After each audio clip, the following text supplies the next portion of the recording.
where education is not just about learning, but about becoming. JNN Institute of Engineering, Autonomous, Chennai.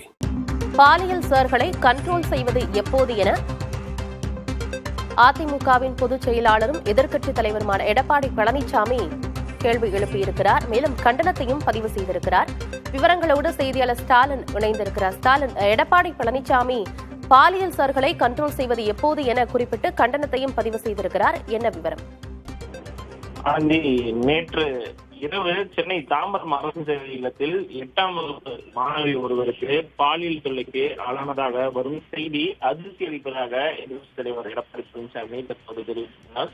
சிறுமிக்கு பாலியல் தொல்லை அளித்ததாக விடுதியின் காவலாளி கைது செய்யப்பட்டிருப்பதாக செய்திகள் வரப்பட்டுள்ளதாகவும் அரசு சேவை இல்லத்திலேயே 8ஆம் வகுப்பு மாணவிக்கு பாதுகாப்பு இல்லை என்று இந்த திமுக அரசு முற்றிலும் செயலிழந்த நிலையை உணர்த்துவதாக தற்போது தெரிவித்திருக்கிறார். மேலும் தமிழ்நாடு முதலமைச்சர் இந்த சம்பவத்திற்கு தலைக்குறைய வேண்டும் என்றும் அரசு சேவை இல்லத்தில் உள்ள சிறுமிகளை காக்க வேண்டிய காவலாளியை இப்படி ஒரு கொடூர செயலில் ஈடுபட்டிருப்பது குற்றம் செய்பவர்களுக்கு இந்த ஆட்சி எடுக்கும் நடவடிக்கைகள் மீது துளிக்க பயமில்லை என்ற குற்றச்சாட்டை மெய்ப்பிக்கும் வகையிலே உள்ளதாகவும் தற்போது எடப்பாடி பழனிசாமி தெரிவித்தார். மேலும் இந்த காவலாளிகள் மற்ற சிறுமிகள் பாலியல் தொல்லைக்கு ஆளாக்கப்பட்டுள்ளனர் என்பதையும் காவல்துறையினர் தீவிர விசாரிக்க வேண்டும் என்று தமிழ்நாடு டெல்லிக்கு அவுட் ஆஃப் கண்ட்ரோலாக இருப்பதாக யாரோ எழுதி கொடுத்த நேராக்கை பேசும் முதலமைச்சர் அவர்கள் உங்கள் ஆட்சியில் அவுட் ஆஃப் கண்ட்ரோலாக இருக்கும் பாலியல் சார்களை எப்போது கண்ட்ரோல் செய்ய போகிறீர்கள் என்றும் தற்போது தெரிவித்துள்ளார். மேலும் காலை எலும்பு முறிவு ஏற்பட்டு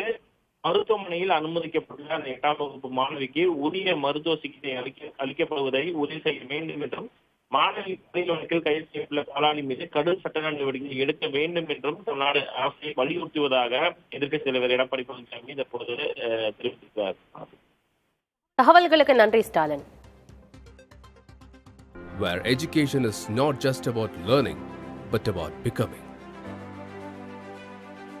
JNN Institute of Engineering, Autonomous, Chennai.